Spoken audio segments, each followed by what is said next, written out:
बिस्मिल्लाहिर्रहमानिर्रहीम, अस्सलाम वालेकुम। कल की वीडियो में भी मैंने आपसे कहा था कि घबराना नहीं है, और आज एक मरतबा फिर मैं अपनी वीडियो का आगाज़ इन्हीं अल्फाज से करूँगा कि घबराना बिल्कुल भी नहीं है। अभी तो पार्टी शुरू हुई है। अभी तो कप्तान ने अपनी पटारी में जो दर्जन भर कार्ड्स उन्होंने छुपा कर रखे हुए थे, उसमें से पहला कार्ड शो किया है। उमर इनाम साहब समझते हैं कि आधा दर्जन कार्ड हैं, लेकिन मेरा उनसे इख्तलाफ है कि 1 दर्जन के करीब कार्ड हैं। और उसके साथ साथ स्टैब्लिशमेंट भी तहरीक अदम एतमाद के मामले पर खुलकर सामने आ गई। और आज इस्लामाबाद में 4 बड़ों की अहम मुलाकात हुई। इससे पहले हम सुनते थे 3 बड़ों की मुलाकात। चौथी अहम शख्सियत कौन थी? एक तो आर्मी चीफ, वज़ीर आज़म, DGI SI, 3 नाम तो आप समझ ही चुके होंगे। चौथी भी एक शख्सियत इसमें मौजूद थी। और वज़ीर आज़म इमरान खान ने पहला कार्ड ही शो किया तो अपोजिशन घबराने लगी और उनको दिन में तारे याद आ गए। और फिलहाल जो तहरीक अदम एतमाद पर वोटिंग का मामला है, वो 28 मार्च तक भी होता हुआ नज़र नहीं आ रहा। अभी सबकी नज़रें सुप्रीम कोर्ट ऑफ पाकिस्तान, क्या होगा, क्या हो रहा है, क्या चल रहा है, इस पर बात करने से पहले थोड़ा सा कल जो मंडी लगी सिंध हाउस के अंदर, वैसे तो मैं दोबारा अपनी बात दोहरा देता हूँ कि मंडियों के भी कुछ असूल होते हैं। बकरा मंडी, मवेशी मंडी, सब्जी मंडी, फ्रूट मंडी, कोई एक रेगुलेटरी अथॉरिटी होती है। लेकिन सिंध हाउस में जो मंडी लगी उसको शेख रशीद साहब ने कराची स्टॉक एक्सचेंज का नाम दिया, लेकिन मैं थोड़े से सख्त अल्फाज इस्तेमाल करते हुए उसको हीरा मंडी कहूँगा। उसका रद्द अमल आज आया। आज तहरीक इंसाफ के कारकुनों ने सिंध हाउस के ऊपर धावा बोला, दरवाजे तोड़ दिए, लोटे उनके हाथ में थे और लोटे लटकाए गए बाकायदा।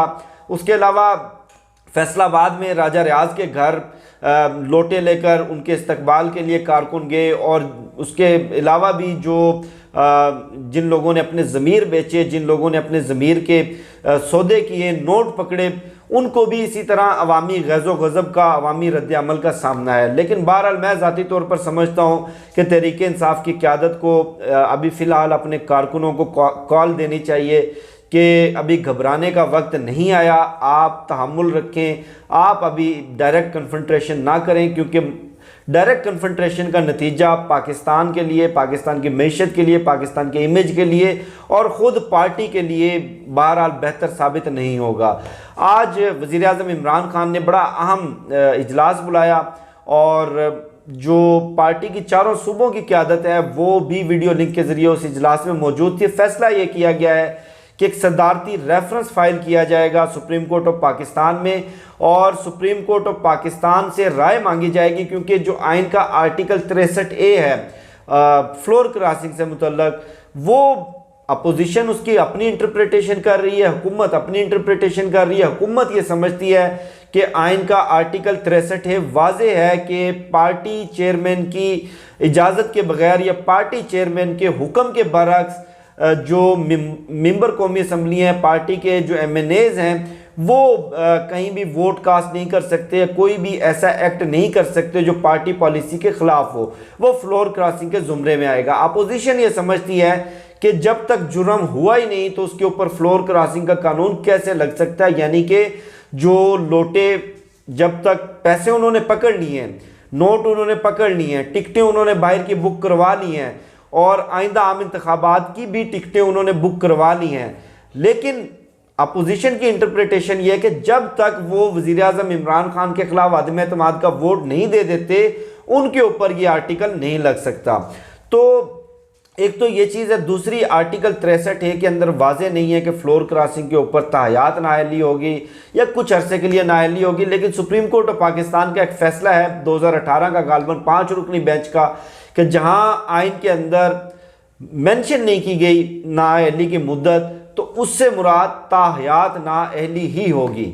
अब हुकूमत ने एक तरफ तो इन लोटों के ख़िलाफ़, इन ज़मीर फरोशों के ख़िलाफ़, इन ब्रोकर्स के ख़िलाफ़, क्योंकि दल्ला और इस तरह के वर्ड्स लोग बुरा मान जाते हैं, लोगों को पता नहीं हमारी सोसाइटी में क्या वो जहनीत बन गई है कि अपनी ज़ुबान के अंदर गालियाँ भी इनको अच्छी नहीं लगती, गालियाँ भी इनको अंग्रेज़ों वाली, अंग्रेज़ी के अंदर सोफिस्टिकेटेड लगती है, चलें ब्रोकर्स कह लें। तो इन ब्रोकर्स के खिलाफ कार्रवाई का भी आगाज़ कर दिया गया और सुप्रीम कोर्ट में सदारती रेफरेंस भी फाइल कर दिया गया है और सुप्रीम कोर्ट ऑफ पाकिस्तान से ये भी अपील की गई है कि डे टू डे हेयरिंग करके, यानी कि रोज़ाना की बुनियाद पे इस पर समाअत करके इस मामले को निपटाया जाए। अब डेफिनेटली सुप्रीम कोर्ट इस पर क्या फैसला देती है, लेकिन सुप्रीम कोर्ट एक चीज़ मुझे क्रिस्टल क्लियर है, बहुत ज़्यादा नहीं, थोड़ा बहुत, मैं भी सुप्रीम कोर्ट ऑफ पाकिस्तान जाता रहा हूँ, जस्टिस उमर अता बंदयाल साहब के बेंच की हेयरिंग मैं भी देखता रहा हूँ, और एक चीज़ क्रिस्टल क्लियर है, सुप्रीम कोर्ट किसी सूरत भी हॉर्स ट्रेडिंग की इजाज़त नहीं देगी। अगर आइन इसमें खामोश है या क्वेश्चन मार्क लगे हुए हैं या वाजे नहीं है, मुबहम है, गैर मुबहम है, कुछ भी है, सुप्रीम कोर्ट इसको किसी न किसी मुकाम तक, पाया तकमील तक पहुंचाएगी, कोई क्लियर इसके ऊपर जजमेंट देगी। ऐसा नहीं हो सकता कि सुप्रीम कोर्ट कह दे कि जी पहले इन लोगों को वोट डालने दें, पहले फ्लोर क्रॉसिंग करने दें, उसके बाद जाकर हम इनके ऊपर ये कानून लगाएंगे। दूसरा, वज़ीर आज़म इमरान खान ने आज वाजे कर दिया कि सूबाई हुकूमत से ज़्यादा हमारे पास वसाइल हैं, हमारे पास फंड्स हैं, हर चीज़ है, लेकिन हम ज़मीर नहीं खरीदेंगे, हॉर्स ट्रेडिंग का हिस्सा नहीं बनेंगे, और पाकिस्तान की तारीख के अंदर हॉर्स ट्रेडिंग का दरवाज़ा, हॉर्स ट्रेडिंग का रास्ता मुकम्मल तौर पर बंद करके जाएंगे। और उसके अलावा वुज़रा और तहरीक इंसाफ के जो बड़े मरकज़ी रहनुमा हैं वो तो घबराए हुए हैं, और उन्होंने वज़ीर आज़म इमरान खान से सवाल भी पूछा कि अगर तहरीक अदम एतमाद कामयाब हो गई, यानी कि हुकूमत चली गई, और नंबर गेम के हवाले से भी पूछा, तो वज़ीर आज़म ने कहा कि तसल्ली रखें, सब कुछ कंट्रोल में है और हर चीज़ मैंने मैनेज की हुई है। और इमरान इस्माइल साहब ने, गवर्नर सिंध ने पूछा कि अगर अपोजिशन कामयाब हो गई, तो वज़ीर आज़म इमरान खान ने हंसकर जवाब दिया कि ये तो आप गलत सोच रहे हैं, आप ये सवाल पूछें कि अगर अपोजिशन नाकाम हो गई तो फिर मैं इनके साथ क्या करूँगा। उसके अलावा आज इस्लामाबाद में वज़ीर आज़म इमरान खान की सरबराही में general Qamar Javed Bajwa army chief और DGISI जनरल नदीम अंजुम और चौथी शख्सियत कहा जा रहा है कि सदर पाकिस्तान भी मौजूद थे, उनकी बड़ी अहम मीटिंग हुई। अभी तक वो मुलाकात आखिरी इतलात तक चल रही थी, और उस अहम मीटिंग के अंदर बहुत सारी चीज़ें डिस्कस की गई और बहुत सारी चीज़ें डिस्कस की जा रही हैं। और अभी फ़िलहाल जिस तरह हकीकत टीवी या दीगर टीवी चैनल दावा करते हैं कि आर्मी चीफ और वज़ीर आज़म की 1-on-1 मुलाकात में क्या बातें हुई, जानिए अंदरूनी कहानी तो मैं नहीं बता सकता, लेकिन यह है कि तहरीक अदम एतमाद जो क्यास और जो गैर यकीनी की सूरत हाल है, उस हवाले से ये मीटिंग थी और यही सारी चीज़ें इस मीटिंग के अंदर डिस्कस हुई। अभी जो वज़ीर आज़म इमरान खान ने पहला कार्ड शो किया है, इसके अलावा 11 मज़ीद कार्ड मैं समझता हूँ, मेरी ज़ाती ओपिनियन यह है कि वज़ीर आज़म इमरान खान ने अपने सीने के साथ लगा कर रखे हुए हैं। उनके दाएं बाएं मौजूद उनके जो करीब तरीन मशीर हैं, जो करीब तरीन उनके दोस्त हैं, असद उमर, शाह महमूद कुरैशी, फुआद चौधरी, उनको भी नहीं मालूम कि वज़ीर आज़म इमरान खान के जहन में क्या चल रहा है। लेकिन कुछ चीज़ें हम अपने तज्ज़िये की बुनियाद पर, अपनी समझ बूझ की बुनियाद के ऊपर अज्यूम भी कर सकते हैं, समझ भी सकते हैं। उसमें जो सबसे पहली चीज़ मुझे समझ आ रही है वो ये कि अगर अपोजिशन की नंबर गेम पूरी होती, अपोजिशन के पास कोई प्लान होता, अपोजिशन के पास कोई ठोस मनसूबा बंदी होती, तो बजाय तहरीक इंसाफ के जो 12-13 लोटे जो ब्रोकर्स जिन्होंने नोट पकड़े, अपने ज़मीर बेचे, वो उनके साथ मिलने के सबसे पहले इत्तेहादी जमातें उनके साथ जाकर मिलती, क्योंकि इत्तेहादी जमातों के सर पर कोई नाअहली की तलवार भी नहीं लटक रही, फ्लोर क्रॉसिंग का कोई कानून भी नहीं लटक रहा। उनकी मर्जी, वो चाहे तो हुकूमत के साथ इत्तेहाद में रहें, चाहे तो वो वजारतों से इस्तीफे दे के अपोजिशन के साथ आज मिलें।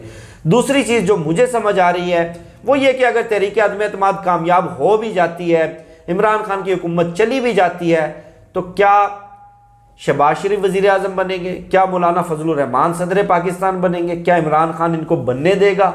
155 वोटों की अक्सरियत वज़ीर आज़म इमरान खान के पास है। अगर असम्बली तोड़ने का राइट अभी उनके पास नहीं है क्योंकि तहरीक अदम एतमाद आ गई, तो क्या वो असम्बली से इस्तीफे देकर इस मेजॉरिटी को, सिंपल मेजॉरिटी को, असम्बली के मैंडेट को ख़त्म नहीं कर सकते? और अगर इन हालात के अंदर री इलेक्शन होता है तो अवाम तो महंगाई भूल चुकी है, अवाम तो आलू टमाटर प्याज की कीमतें भूल चुकी है। अवाम के जहनों में तो सिर्फ और सिर्फ इस वक्त एक ही चीज़ है कि इमरान खान के साथ, कप्तान के साथ ज्यादती हो रही है। एक शेर के पीछे सारे गीदड़, सारे कुत्ते मिलकर हमलावर हैं। कुत्ते का वर्ड मैं नहीं यूज़ कर रहा, आसिफ अली जरदारी ने खुद ये वर्ड यूज़ किया कि शेर के शिकार के लिए कुत्तों को साथ मिलाना पड़ता है। तो गीदड़ और कुत्ते इकट्ठे हो चुके हैं। अवाम हमारी इतनी भोली नहीं है जो रद्द अमल इन सियासी ब्रोकर्स के खिलाफ आज कौम ने देखा, तो ये रद्द अमल अगर फौरी इलेक्शन होते हैं तो उस इलेक्शन के नतीजे में भी अवाम वाज़े तौर पर देखेगी कि इमरान खान 2/3 अक्सरियत लेकर वापस आए। लेकिन अभी मामला वहां तक नहीं पहुंचा। इमरान खान के पास कुछ खुफिया कार्ड्स मौजूद हैं, कुछ खुफिया पत्ते मौजूद हैं जो आखिरी वक्त में पूरी गेम उल्टा देंगे। बहरहाल जैसे जैसे मजीद कोई अपडेट आएगी वो भी मैं आपके साथ शेयर करूंगा। मुझे शफकत अली को दीजिए इजाज़त और वीडियो के हवाले से फीडबैक ज़रूर दीजिएगा। अल्लाह हाफिज़। पाकिस्तान जिंदाबाद।